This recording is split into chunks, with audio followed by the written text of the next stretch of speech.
Action, please. Hi and welcome back to Vox Clever Rehearsals.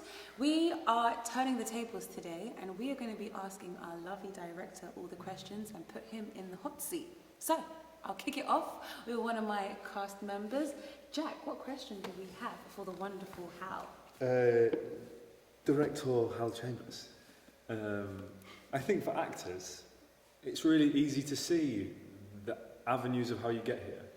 Or there's lots of different possibilities, that roads that you can choose that kind of get you in the industry as an actor. But for directors, I don't really know. At what point did you realise, oh, I could do this? And then what were the practicalities of manifesting that? Great question. So many years ago, I went to the University of Sussex, where I was doing a media degree, and I discovered one fateful day the drama department, which was like an extracurricular thing. And then I checked the cast list for Romeo and Juliet, and I got cast as Romeo. Ooh. And that was like a massive, like, game-changing moment in my life.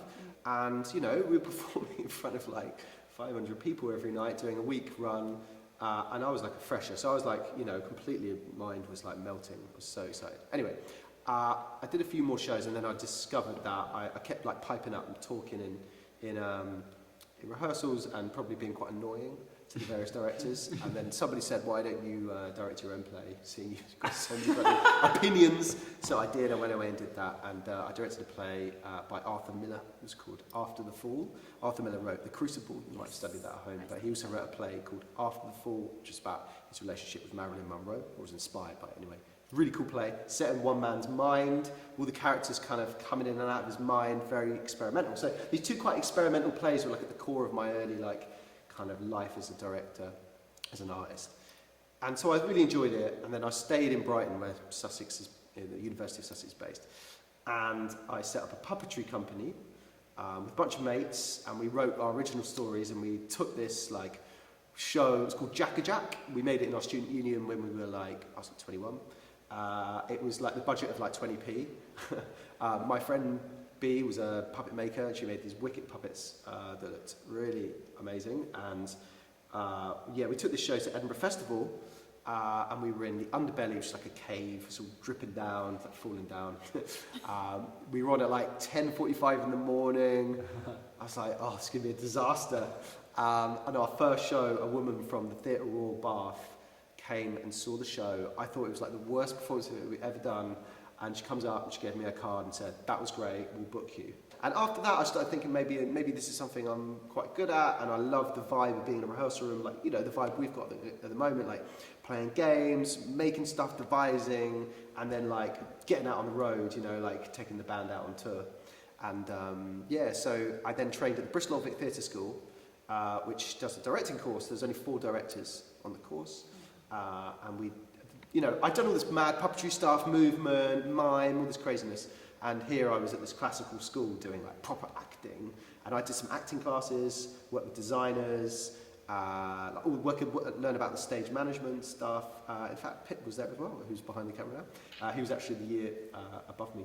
And it was amazing because you got to be part of a proper working theatre environment, and the shows were on in professional venues, and you assisted, so you do it in assistant director jobs, and then you also started directing your own stuff. And then after that, I started getting paid for it, really, and just kind of hustling, bit of my own work, and then a bit of the theatre company, the puppetry company, and then, yeah, this is about 15 years now.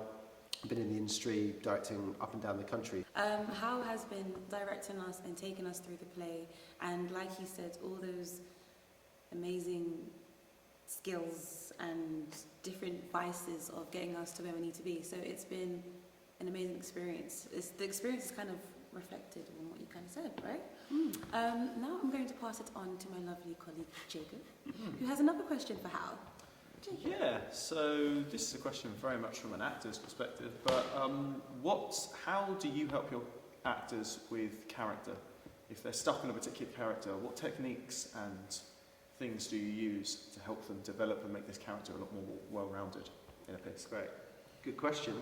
I suppose the first thing to do is like break it down with the actor and really look at what the character is saying in the play, what is said about them, and what they say about other people. So looking at like what they say, look at the evidence. I always think that the play is like the bargaining chip between me and the actor. So you always come back to the play. First off, what's the play saying? Then I'm super interested in who they are. So like one of the conversations we've had already this week with Jack, for example, was like, let's have a bit more of you.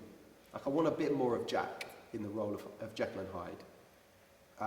And getting away from those perhaps more like expected versions of what this play is in terms of its reputation and go, what can you bring? Because ultimately you've been cast in these roles because you're bringing something very particular. Talk to you about making your narrator closer to Coco. Your natural energy is so great, and we think the audiences are going to really enjoy that. The same with Utterson, tuning into your lovely kind of warmth and genuine authenticity. So just kind of hopefully then align what the text says and what you are. But then the other things we can do is I do a lot of character exercises, which we haven't actually done yet. I haven't really had the time, we've been so busy blocking this thing.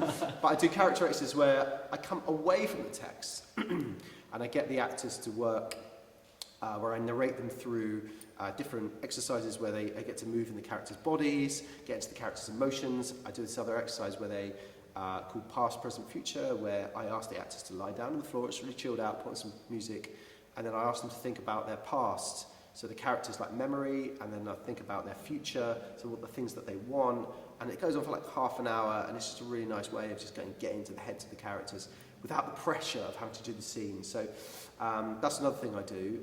But yeah, the text is the thing, and the people is the thing, if that makes sense. So and between those two things is the frisson. That's the thing that makes a character come alive, I think. Frisson. We've heard it, people, the frisson. Well, I have a question for you. What's this experience been like directing Jekyll and Hyde? I guess a few sub-questions. Have you directed anything that's going to go into schools before? And what's the process been like? We've had about 2 weeks and a couple of days to kind of get this whole process done. Has it had its stressful moments? What's it like working with us? What's it been like working with Box Clever? And just let everyone know how that overall experience with this particular project has been. Cool. So it's like 5 questions, yeah? Yes. I have made stuff that's been into schools before, like a few shows that have toured to schools and to theatres. So I make a lot of theatre for young people, so very, very young people who are like little kids, like sort of 4 or 5 years old, who are the wildest audience, by the way. Like, they don't like something, just announce to the room that they need a poo and they're just going to walk off. So you got to keep them engaged. And then I made some work for like slightly older kids who are like sort of 10, and then some for teenage audiences as well. I absolutely love making theatre for young people and taking the work to their particular space, because there's a kind of wildness to it, because we're in a space that you guys probably understand to be whatever, your school hall or the drama hall or whatever, and we're just doing a complete takeover. So that for me is really, really exciting. And for me, it allows the actors to be really free-spirited and really wild, because they've got to get you've got to get the audience's attention. But it's got to be super real. We can't fake it, because these young audiences really, they suss it out. And I got a theory that maybe this is what the original performances of, say, Shakespeare's performances were like in the Globe or the other theatres at the time.